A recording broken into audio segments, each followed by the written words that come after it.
ধারাবাহিকভাবে যে তল্লাশি চলছে কেন্দ্রীয় সংস্থার, কখনো আয়কর, কখনো এনফোর্সমেন্ট ডিরেক্টরেট, তা নিয়ে আক্রমণ শানিয়েছেন আজ মমতা বন্দ্যোপাধ্যায়। তিনি বলছেন, আমার আয়কর সংক্রান্ত কাজ যে দেখেন তার বাড়িতে তল্লাশি করেছে, আমাদের প্রার্থী দেবাশিস কুমারের বাড়িতে তল্লাশি করেছেন, আমার যে সিকিউরিটি দেখেন তার বাড়িতেও তল্লাশি চলেছে। আমাকে কি খুন করতে চান নাকি? আর কি বলেছেন মমতা বন্দ্যোপাধ্যায় দেখুন। আমার যে ইনকাম ট্যাক্স করে তার বাড়িও ইডি রেড করেছে। আমাদের প্রার্থী দেবাশিস কুমার, তাকে 16 ঘন্টা আটকে রেখেছে, ক্যাম্পেইন করতে দেওয়া হয়নি।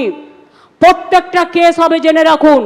ছেড়ে কথা বলার লোক আমরা নই, আমরা রেকর্ড করে রাখছি। তারপর আমার যে সিকিউরিটি দেখে তার বাড়িও সকাল থেকে রেড করছেন। তার মানে আপনারা কি আমায় খুন করতে চান না হত্যা করতে চান? আমাকে খুন করলে যদি আপনারা বাংলা পান, চেষ্টা করে দেখুন না। সিপিএম আমলেও অনেকবার খুন করার চেষ্টা করা হয়েছে, আর সেই সিপিএমই তো আপনার এখন দোসর হয়ে গেছে। পচা সিপিএমগুলো সব এখন আপনাদের ওখানে গিয়ে জুটেছে, তাদের বুদ্ধিতে কাজ করছেন। শান্তনু সিনহা বিশ্বাসের জোড়া ঠিকানায় যে তল্লাশি চালাচ্ছে এনফোর্সমেন্ট ডিরেক্টরেট, তা নিয়ে শুভেন্দু অধিকারী কি বলছেন দেখব একবার। তো তাদের বাড়িতে যাবে, আপনি আপনার বাড়িতে তো আসেনি। চোর ডাকাতদের বাড়িতে তদন্তকারী সংস্থা যাবে। দেবাশিস কুমার কেন আদালতে যাচ্ছে না? ডাকাত